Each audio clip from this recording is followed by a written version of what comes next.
What drew me to boot collecting was the service boot. I am a history nerd and part of my fascination is World War II history. And I am drawn to that style of lace-up boot. So let's look at what could be an extreme version of service boots, the combat boot.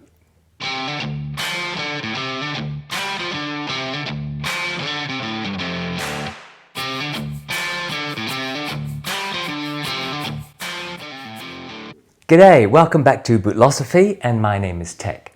I'm filming on Gallup, on Wajak land and waters, Kalyakul Nungabuja. This video is my treatise on so-called combat boots. Now if you're a long-term subscriber, you know the Bootlosophy philosophy that quality control is not dependent on geography but on a set of policies and procedures. That it is almost impossible to invent a truly new style of boot, and all modern boots are some derivative of a style that's already been created. That international sizing conventions are ridiculous. That the naming of boot styles are wild and inconsistent. So let's deal with the naming of the service boot. We're all agreed, I think, that service boots, in the heritage boot world at least, are today's take on the boots worn by military service men and women in the mid-20th century. But then that definition also probably needs a clarification that British military boots, for example, from the 40s through to the 80s, probably don't look like the service boots represented by the White's MP boot or the Viberg service boot. Those British military style boots are much more like the Goral Buxton boot, much more the round toe, bulbous, sprung toe aesthetic. So already we're on shaky ground agreeing on what even is a service boot. Let's take it further. Is a Parkhurst Richmond a service boot? What about a Grantstone Diesel? Are they service boots or just derby or derby boots or even just ankle boots? I honestly don't know, do you? Then let's take it a step further. What is a combat boot? When does a service boot become the subset combat boot? After all, by definition, service boots should see combat, right? So here we are, proving my point that there are no real definitions of boot styles, except maybe Chuckers and Chelsea's. There's a controversy to start with, so let's see the comments blow up. Our heritage boot world hasn't had a Samuel Johnson compile a boot dictionary for us, so I'm going to make up some definitions. I'm going to define a heritage service boot as an American-style military boot worn in the mid-20th century and especially between the Second World War and Vietnam, mostly around 6 inches high, and in today's world with a reasonably round but sleek toe box with or without a cap toe, with a reasonably flat arched, lugged or studded sole and a low block heel. They will generally have the aesthetic of a rougher boot in its finish and simple design. That's the best I can come up with. It doesn't answer the question about Parkhurst, to me yes it is, or Grantstone, to me no, probably too dressy looking. Which means that at the end of the day, while any definition can be laid out, what you call a service boot is down to personal interpretation, nearly. So what is a combat boot? To me, a combat boot is a service boot that transcends any argument about whether or not it's too dressy to be called a service boot. It most definitely is not. This means that to me, a combat boot is more aggressively put together with a much more rounded and wider toe box. Almost certainly has lugged commander soles and a heavier block heel, potentially higher than 6 inches, reinforced with more stitching and rivets, and definitely not being capable of being worn at a full dress uniform event. So here are examples of what I think are combat boots. First is the Craft and Glory, well, combat boot. So there. Second is this Fortis service boot. But it is in Sunny's Dakar last, a much more high-profile, rounded, bulbous toe last. It's different from a sleeker, modern service boot last. Third is this pair from Bordon, Colombia. This is the second variant of the Tukano boot, their first stitched down by my friends Andres and Natalia. I've put links to the websites down in the description area for all three. Let's compare them. Hello, sorry for the interruption, Editor Tech here. I just want to ask you a question. Do you have boots with cloth pull tabs that kind of look like this, especially Chelsea boots? Well, how about if you convert them into something like this? This is not a paid segment, by the way. I was contacted by a man called FrankLIannucci, who wrote to me and he said, I've invented something. Would you like to try them? I'd really like your comments on them. And they're called LoopDrops. And you know what I'm like with the new brand, the inventor, the battler. And I'll try and give them a leg up if I can. So I said, yeah, sure, send them over. I don't want to get paid or anything. I just want to see what they're like. So he sent me 3 bags of these LoopDrops, right? They're 3 different colors in sort of beige, white, and black. They're made of different materials. The 2 light colored ones are sort of quite firm plastic. And the black ones come in a kind of, I guess, plasticized textile maybe. I'm not sure. They're quite flexible.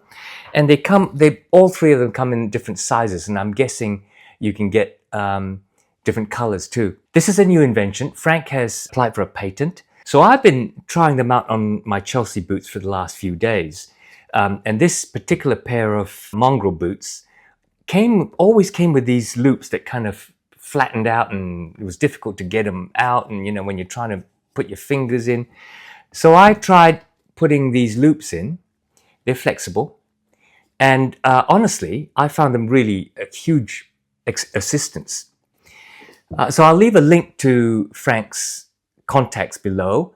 His little information sheet here talks about how maybe manufacturers can keep them installed before they send out their boots with loops, maybe include them in the box, which I think is a great idea. Like brands like NYX will put maybe a tin of Obernoffs in them. So when you open the box, you think, wow, this is an extra free gift.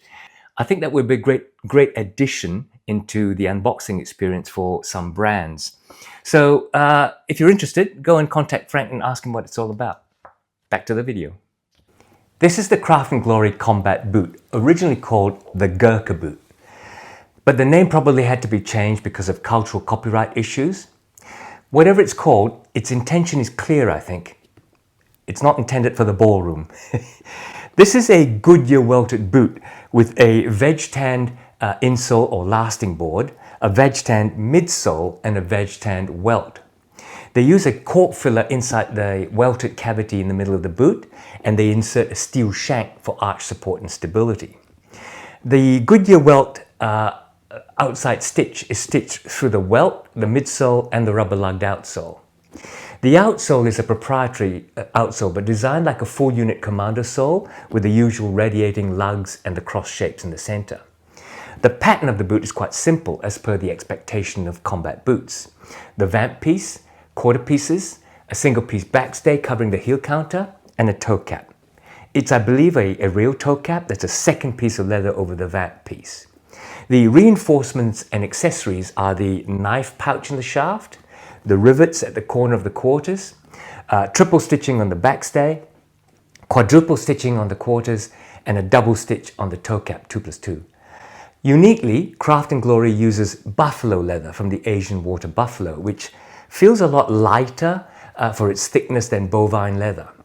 It has the weight, I think, of kangaroo or yearling, where the tensile strength for the thickness is actually disproportionate.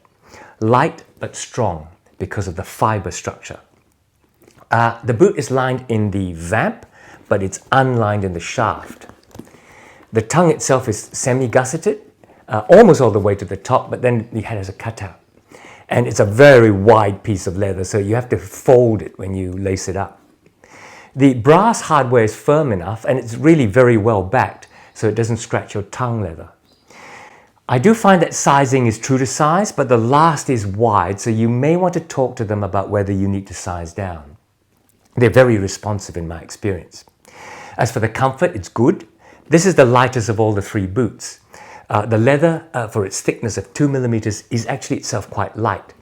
The rubber composition of the outsole is softer and lighter than the 2 Vibram soles, and it comes with a leather-topped, foam-backed, comfort removable insole.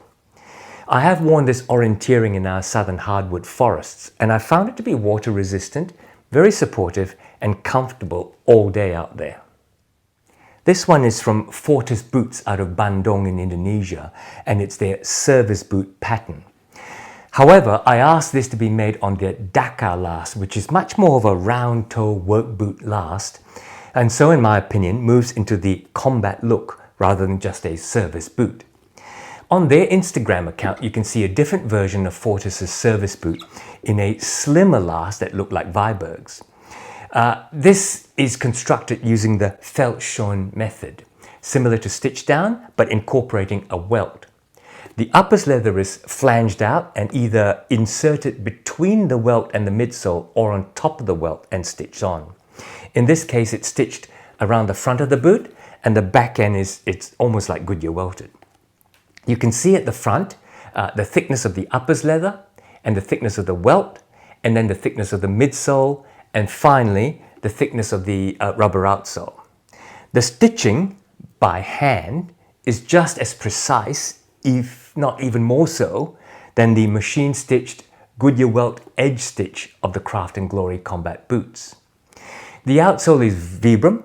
It's a full slip commando lugged outsole which is attached to the Veldtschoen leather midsole, and then stacks of leather lifts are nailed to the heel with a Vibram commando top lift glued and nailed on. The handmade nature of this boot is apparent not only in the clean, controlled stitching, but also by some flaws like the not quite fitting of the leather heel lifts to the sole and the not quite glued down skiving of the welt. The insole is also Veldtschoen local leather, and a full slip comfort leather insole is glued on top inside. Fortis uses cork filling, a steel shank, and sheepskin lining, not furry. The whole boot is fully lined, a little more luxury perhaps than the Craft and Glory, but I think the locally chrome tanned Crazy Horse leather probably needs the lining for a little more structure, as the uppers are very soft and supple. Again, it's a simple pattern, plain toe vamp piece, quarters, and a single piece backstay. The heel counter is leather, and I opted for an unstructured toe, which hasn't collapsed yet. The tongue is partially gusset and of a different local leather, and the brass hardware is not as good as the Craft and Glory or the Tukano. And while the backs of the eyelets are nicely finished, the backs of the speed hooks are scratchy. Sizing is again true to size, but because of the way you order boots from Bandung, it's so important to follow the instructions about measurement. Someone actually wrote to me to complain that they'd got a pair from Fortis which didn't fit, and when I inquired with Sunny, he showed me evidence that the guy's measurements were all wrong. He didn't follow the instructions, and Sunny had to change them several times until he actually followed the instructions. So be careful. Even these are a half size too big for me, and I have to insert a little foam insole on the inside. Totally my fault. When I drew and measured my feet, I used a thick felt tip pen, which actually added a ½ centimeter to my measurements. Be careful. The construction though is as good as handmade can be, with its inherent not quite right faults. In reinforcements, the backstay is triple stitch, so close together as to be, I had to take out a magnifying glass to check the number of stitches. The quarters are quadruple stitch, not perfectly parallel, and the stitching to the outsole is inside a channel cut into the lugs. This is the heaviest of the three boots, and bar the half size too big issue, very comfortable. I've worn this on hikes in the winter in our southwest. They've withstood rain, puddles, and rocky cliffs. This one is from Bordon, Colombia, and it's their Tukano boot. Bordon first started making a Blake stitched version of this boot, and in their second version, this one, they made a stitch down boot. Similar to the Fortis boot, the uppers are flanged out and then stitched directly to the midsole and through it to the outsole. No welt this time. At the front, you can see the uppers leather, then a single piece of Veldtschoen leather, which is the midsole, no welt, and then the rubber outsole. You can also see that this toe cap is actually not a second piece of leather over the full vamp piece. You can see the skiving where the toe cap goes over the flanged out piece of the vamp and then becomes a single piece of leather. You know, for a first attempt at stitch down after Blake stitch construction, it's not bad at all. Although the stitching over the lugs, they're not as refined and careful as those in the Fortis boot, handmade. The stitches tend to skip over the valleys between the lugs like Nick's do theirs. What is with that? The outsole is Vibram. It's a full slip commando lug sole, a little shallower in lugs than the one used by Fortis, but it feels about the same rigidity and firmness. It goes under the veg-tanned leather heel lifts, 2 of them here in the heel lifts as opposed to Fortis's 3, and then the thick Vibram top lift goes on top, all nailed and glued. The uppers are a waxed suede, which I think came from Spain in those days.